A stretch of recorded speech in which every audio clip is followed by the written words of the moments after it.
Hello everyone, I'm Casper Kuma and welcome to Mary's Hare. Let's get started. Walking outside. The rabbit still breathes, barely. The rope holding the snare is weak. It could chew through it if it tried, if it wasn't so afraid. Instead it writhes and screams and squirms. Free him! Free him! Oh, I have to click. Mary leans over. The sight is so pitiful it breaks her heart. She wants to let it go. Do it! But her insides growl in protest. So frightened. Why? Why are her insides growling? That's weird. It's been days, weeks, since they've had meat, and the crops have been so withered and dry. It fights still, but it's getting weaker and weaker. She wanted to start a family for so long. How can she when she wastes away? It's her or the hare. The hare or a baby. There's no choice at all. Oh! I guess she has snapped its neck. Oh. They enjoy the evening silence, full on rabbit stew and content for the first time that they can remember. As they bask in the glow of the fireside, Mary looks at her husband, the light dancing across his eyes. It's the first time he's looked at her like that in so long. Nausea yanks her out of sleep, but she tries to wait it out. The mornings are getting colder, but she's loath to get out of bed, but no luck. The sickness gnaws at her until she stumbles out of bed. She doesn't make it far. Was the rabbit no good? Ugh. The stew, it must have been the stew that made her sick. The meat was so tender and rich. But it can't be. Wasn't that days ago? Mary crawls back to bed, her head spinning, and stays there. She sweats and aches as her belly swells. What? Excuse you? What's happening? You gonna explode? What? As a cause for celebration, isn't it? But she lays there, and the fever dreams haunt her until she screams and shakes her until the screams shake her from her sleep. Over. And over. And over. The pain is so strong that she doesn't know if she'll make it. She calls for her husband, but there's no answer. She screams until her throat is hoarse, and still there's no answer. Somehow, panting, she drags herself out of bed. Her legs wobble, and she fights to keep her knees from giving out as she makes her way across the room. A sharp pain scars through her. Sears through her? I'm sorry, I can't read this text. I don't do well with white words on black backgrounds. Ew. I think... What is happening? The doctor! Call the doctor! The doctor is apologizing, his hands covered in blood and gore. It was too late. There's nothing that he could have done to have saved it. She should have been glad to have survived. His bloody hands cradle something small. What was to be her baby? His eyes are sad at first, but he takes a closer look. Oh, that's not... That's not normal. The doctor runs out without another word, his bloody hands clapped over his throat to keep himself from being sick. Mary barely notices and closes her eyes. Ma'am, I do believe you've given birth to a rabbit. That's not... So don't eat rabbit stew, unless if you want to have a rabbit baby. When she wakes, there is a faint pink stain on the floor, and the sheets under her feel stiff and smell of something arid and foul. She sleeps deeply at long last, but not for long. The screams cut through her dreams again, and bile rises in her when she wakes. Soon again her belly growls. Are you gonna have another one? Oh no, she's breathing like a rabbit. But how? Exactly, that's what I'm wondering. This time the midwife is called and she isn't afraid. She's like, yeah, this happens all the time. The midwife stays with her. More doctors are called to observe the curiosity as she delivers bundle after bloody bundle. Oh my god. A marvel, a freak. They examine her stillborn children, some with wonder in their eyes and others with a shudder, crossing themselves as though somehow her stillborn babies could hurt them. Eventually, the blood stops. Did the baby stop? She hasn't taken a meal in weeks, but the taste of rabbit stew still rises in the back of her tongue, mixing with the acrid bile that always hovers there. The doctors have gone away, though the midwife still comes in to check on her. Her husband, she can barely remember his face. When was the last time she saw him? The rabbit killed him and took his place. The days go by and her breathing shallows and her tongue tastes of sand. She shrivels up everywhere, her skin stretched so thin it hurts, everywhere except... Oh no, don't have any more, please. Impossibly, her belly stays round, insatiable as though it's sucking out the fat, the blood, the life from the rest of her. You should have freed that rabbit, man. But there are no more babies coming. She doesn't have the strength. Then what the hell is that? She fights for her last breath, remembering the rabbit in the snare, eyes wild, tugging as it choked, screaming and gasping. She thinks she must look the same now, were there anyone to watch. If only she knew. And... oh my god! She's still popping them out through the grave? Oh, that is so disgusting. Oh my god. Now, what you don't know, maybe, I don't know, maybe you do, this is based off of a story. Let me see. It's based off of a story called The Woman Who Gives Birth to Rabbits. Wow, I know, surprising, right? I'll just read it to you. It was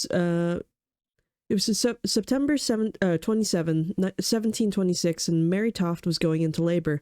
The 24-year-old peasant who worked in the hops field of rural England called out to her neighbor Mary Gill. Gill rushed inside Mary's house and found her squirming in pain. Then something unusual happened. Mary hovered over a bucket and gave birth to a monster. It was ghastly but miraculous birth. Gill ran to find Mary's sister-in-law, a midwife by trade, and told her the baffling news. The baby looked like a rotten jumble of animal parts. The family quickly sent the remains to a local surgeon, John Howard, a man with over 30 years of experience delivering babies. Howard inspected the remains, writing that they resembled 3 legs of a cat of tabby color and 1 leg of a rabbit. In them were 3 pieces of backbone of an eel. Yes, an eel. I like how the story reassures you, like, yeah, we said eel. That's the only surprising part. Howard was skeptical, but he begrudgingly visited Mary. He complained that she was difficult to work with. Mary is of a very stupid and sullen temper, he later wrote, but then it happened before his eyes. Mary gave birth to a baby bunny. It was like magic, except the rabbit wasn't coming out of a hat. Oh my god. Oh, it continues. Should I... No, I'll show you so you don't just have to stare at this blank screen. Yeah, here you go. Yeah, there you go. The proud mother of the cat eel monster, Mary, became a local celebrity. Over the next few months, Howard witnessed Mary gave birth to 8 more baby rabbits, and more were on the way. He preserved the bodies in alcohol and sent letters to prominent physicians all over England about the mystery.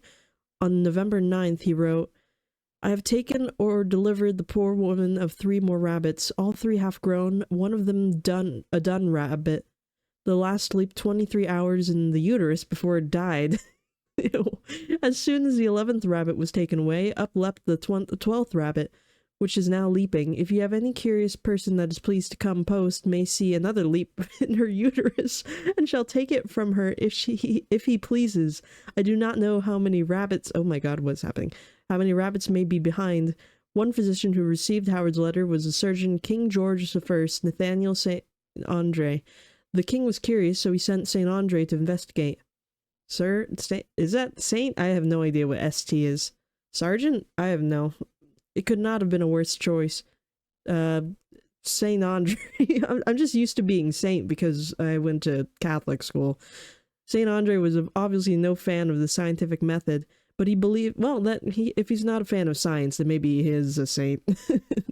He believed Mary's case before stepping in the door. St. Andre wasn't known for his medical prowess anyway.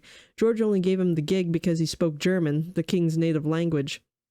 When St. Andre visited Mary, he felt her belly and confidently deduced that the rabbits were forming in her right fallopian tube. The belief cemented when he personally helped Toft deliver a rabbit's head, her 15th. Over the coming weeks, Mary became a national sensation.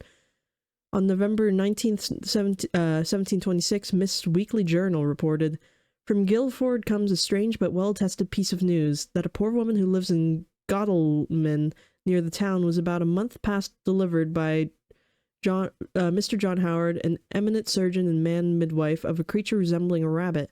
About 14 days since she was delivered by the same person of a perfect rabbit, and a few days after of 4 more, they all died. Oh my God! All died. All in bringing into the world.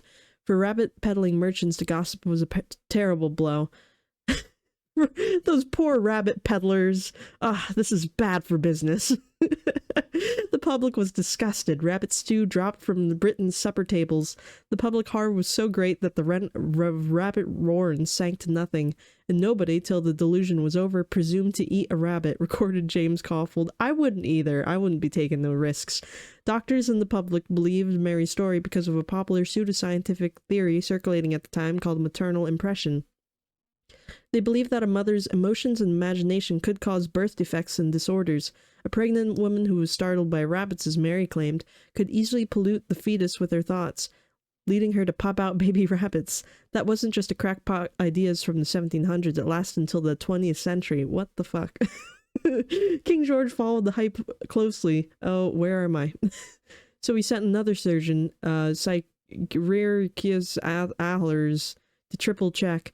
Unlike his fellow medical men, Ahlers didn't buy into the maternal impression theory, so he visited Mary. When he visited Mary, he wasn't impressed. Despite witnessing several rabbit births, the count had now reached 17. Ahlers remained skeptical. The truth is born. Is she just shoving rabbits up there when nobody's looking? I have a feeling that's what's happening. On November 29th, Mary was taken against her will to London for study. She was locked away in the bathhouse. With King George's court expectantly ogling her, Mary suddenly stopped having rabbits. She did, however, break into a nasty fever, slipping in and out of consciousness. While the dukes took turns watching Mary, Ahlers dissected some of the specimens in his lab. Something he found wasn't right. Oh, really? The rabbits appeared to have been cleaved with a knife, and one contained droppings full of corn and hay.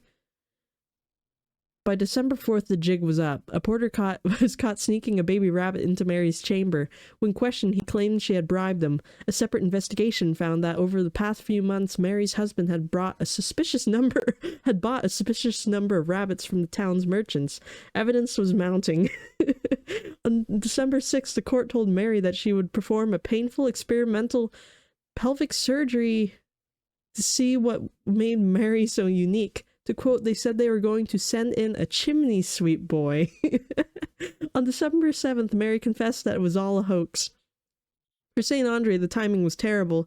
Days earlier, he had published a 40-page pamphlet called A Short Narrative of the Extraordinary Delivery of Rabbits.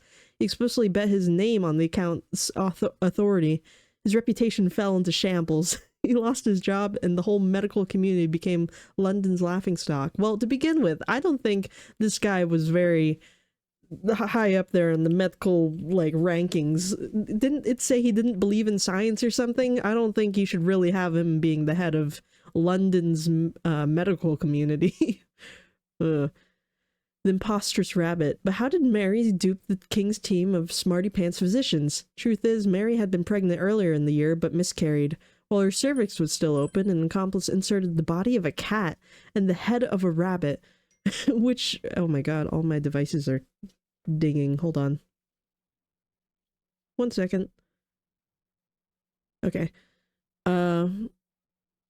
While her cervix was still open, an accomplice inserted the body of a cat and the head of a rabbit, which her unwitting neighbor helped deliver. As the ruse became more elaborate, Toft sewed a special pocket in her skirt where she hid bits of filleted rabbit. When doctors weren't looking, she tucked them inside her in feigned labor. Oh my god.